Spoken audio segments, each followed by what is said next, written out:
followed, orbiting their parent. Two-Flower stared raptly at the display overhead. He had probably had the best view of anyone on the disk. Then a terrible thought occurred to him. "Where's the picture box?" he asked urgently.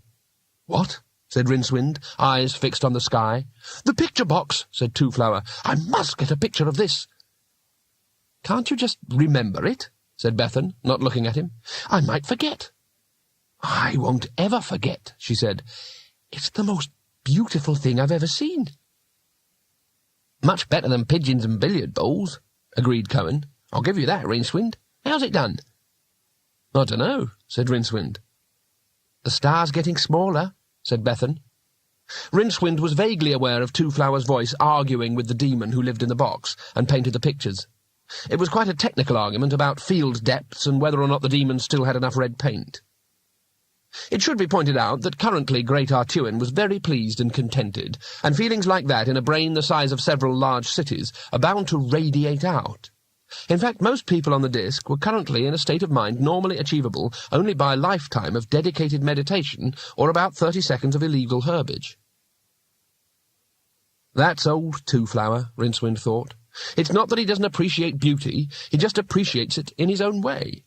I mean, if a poet sees a daffodil, he stares at it and writes a long poem about it. But Two-Flower wanders off to find a book on botany, and treads on it. It's right what Cohen said. He just looks at things, but nothing he looks at is ever the same again. Including me, I suspect." The disk's own sun rose. The star was already dwindling, and it wasn't quite so much competition.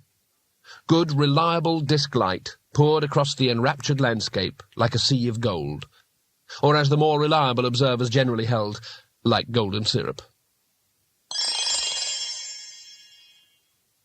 That is a nice dramatic ending, but life doesn't work like that, and there were other things that had to happen.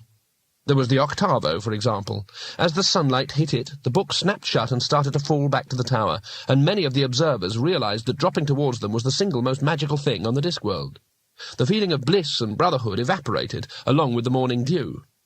Rincewind and Two-Flower were elbowed aside as the crowd surged forward, struggling and trying to climb up one another, hands outstretched. The octavo dropped into the centre of the shouting mass. There was a snap, a decisive snap, the sort of snap made by a lid that doesn't intend to be opening in a hurry. Rincewind peered between someone's legs at Two-Flower.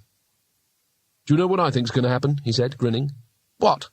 "I think that when you open the luggage, there's just going to be your laundry in there, that's what I think." "Oh dear." "I think the octavo knows how to look after itself. Best place for it, really."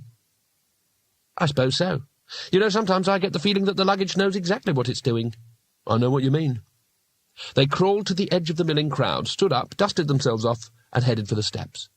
No one paid them any attention. "What are they doing now?" said Two-Flower, trying to see over the heads of the throng. "It looks as though they're trying to lever it open," said Rincewind. There was a snap and a scream.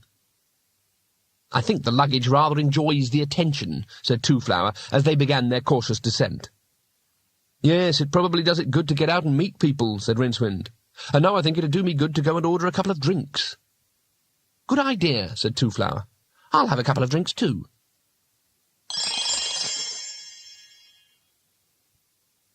It was nearly noon when Two-Flower awoke. He couldn't remember why he was in a hayloft, or why he was wearing someone else's coat, but he did wake up with one idea right at the forefront of his mind. He decided it was vitally important to tell Rincewind about it. He fell out of the hay and landed on the luggage. "Oh, you're here, are you?" he said. "I hope you're ashamed of yourself." The luggage looked bewildered. "Anyway, I want to comb my hair. Open up," said Two-Flower. The luggage obligingly flipped its lid. Two-Flower rooted around among the bags and boxes inside until he found a comb and a mirror and repaired some of the damage of the night. Then he looked hard at the luggage. "I suppose you wouldn't like to tell me what you've done with the octavo?" The luggage's expression could only be described as wooden. "All right, come on then." Two-Flower stepped out into the sunlight, which was slightly too bright for his current tastes, and wandered aimlessly along the street. Everything seemed fresh and new, even the smells, but there didn't seem to be many people up yet. It had been a long night. He found Rincewind at the foot of the Tower of Art, supervising a team of workmen who'd rigged up a gantry of sorts on the roof and were lowering the stone wizards to the ground. He seemed to be assisted by a monkey,